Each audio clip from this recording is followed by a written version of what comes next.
સમીક્ષા બેઠકમાં પ્રજાલક્ષી કયા મુદ્દાઓ છે એના પર પણ ચૂંટણી પછીની પરિસ્થિતિ પર ચર્ચા થઈ છે. ચૂંટણી પહેલા પણ જ્યારે આખા ગુજરાતમાં કમોસમી વરસાદ થયો, માવઠા થયા, કુદરતી આફતો આવી અને ખેડૂતોને જે વ્યાપક નુકસાન થયું, ત્યારે પણ સૌથી પહેલી કોંગ્રેસ પાર્ટી હતી કે જે ખેડૂતોનો અવાજ બન્યા. કિસાન આક્રોશ યાત્રાના માધ્યમથી અમે માગણી કરી હતી કે ખેડૂતોના સંપૂર્ણ દેવા માફ થવા જોઈએ. સાથે સાથે જ્યારે અમે આ યાત્રા લઈને સૌરાષ્ટ્રમાં નીકળ્યા, ગુજરાતમાં જન આક્રોશ યાત્રા લઈને નીકળ્યા, ત્યારે દરેક ગામમાં ખોટી જમીન માપણીની પણ વ્યાપક રજૂઆતો થઈ. મહેસૂલ વિભાગમાં ખેડૂતોને જે એન્ટ્રીથી લઈને અનેક રીતે ભ્રષ્ટાચારનો ભોગ બનવું પડે છે એની પણ રજૂઆતો થઈ.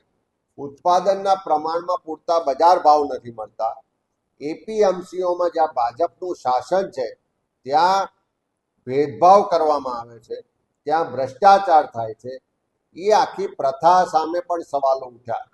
સાથે સાથે અનેક જગ્યાએ જે વીજ પોલ ઊભા કરવાની આખા ગુજરાતમાં અત્યારે ચાલે છે, મોટી કંપનીઓના, મોટા ઉદ્યોગપતિઓના લાભાર્થે ખેડૂતોના ખેતરમાં જબરજસ્તી પૂરતું વળતર આપ્યા સિવાય, પૂરતી મંજૂરી વગર જે પોલ ઊભા કરવામાં આવે છે અને એના માટે પોલીસ અને પ્રશાસન જ્યારે ઉદ્યોગપતિઓને ત્યાં નોકરીએ લાગી હોય એવી રીતે દાદાગીરી કરે છે. એ સંજોગોમાં એ ખેડૂતોના જે આક્રોશ છે, લડાઈ છે, એના માટે પણ કોંગ્રેસ પાર્ટીએ પહેલા પણ લડાઈ લડ્યા છે ને આવનારા દિવસોમાં પણ લડીશું. ત્યારે આ ખેડૂતોના જે પોલ બાબતના પ્રશ્નો છે, ખેડૂતોના દેવા માફીની વાત છે, ખેડૂતોને ઉત્પાદનના પૂરતા બજાર ભાવ મળે, માર્કેટની વ્યવસ્થા થાય અને સાથે સાથે ખોટી જમીન માપણી રદ કરવાના મુદ્દાઓને લઈ સૌરાષ્ટ્ર સહિત આખા ગુજરાતમાં ખેડૂતો માટેની લડતની શરૂઆત. અમે વારંવાર કીધું છે કે સરકાર સામે જે નારાજગીના મતો છે, જે એન્ટી ઇન્કમ્બન્સી છે, કે લોકો સરકાર સામે નારાજ હોય, વહીવટ સામે નારાજ હોય અને એને બદલવો હોય, પણ એ મતોને કેવી રીતે વિભાજિત કરવા જેથી સત્તામાં બેઠેલા, સરકારમાં બેઠેલા લોકોને લાભ થાય, એ જે આરએસએસે ડિઝાઇન બનાવી અને ડિઝાઇનના ભાગ સ્વરૂપ ઇન્ડિયા અગેન્સ્ટ કરપ્શન મૂવમેન્ટ રૂપે આ આમ આદમી પાર્ટીનો જન્મ થયો.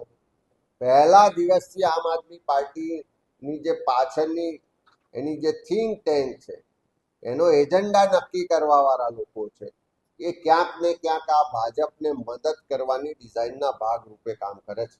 હમણાં જે રીતે પંજાબમાં આપણે જોયું કે રાજ્યસભાના 2/3 સભ્યો એકી સાથે આમ આદમી પાર્ટીમાંથી ભારતીય જનતા પાર્ટી સાથે મર્જ થયા. આવનારા દિવસોમાં ગુજરાતમાં તમે બધા જ જોઈ શકશો કે આમ આદમી પાર્ટી મોટા ભાગના લોકો ભારતીય જનતા પાર્ટીમાં મર્જ થઈ જવાના છે.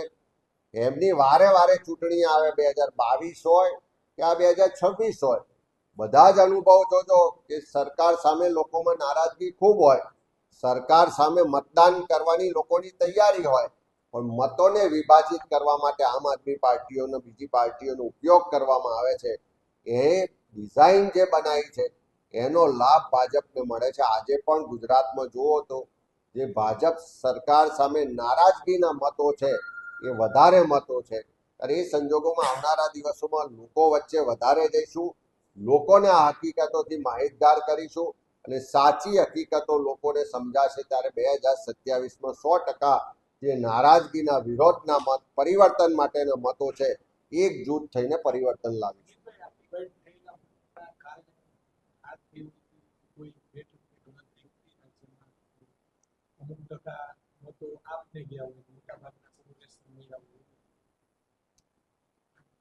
આ જે સમીક્ષામાં બહાર આવી રહ્યું છે, કેટલાક પોકેટ્સ છે, ચોક્કસ વિસ્તારો છે કે જ્યાં આમ આદમી પાર્ટીને મત મળ્યા છે.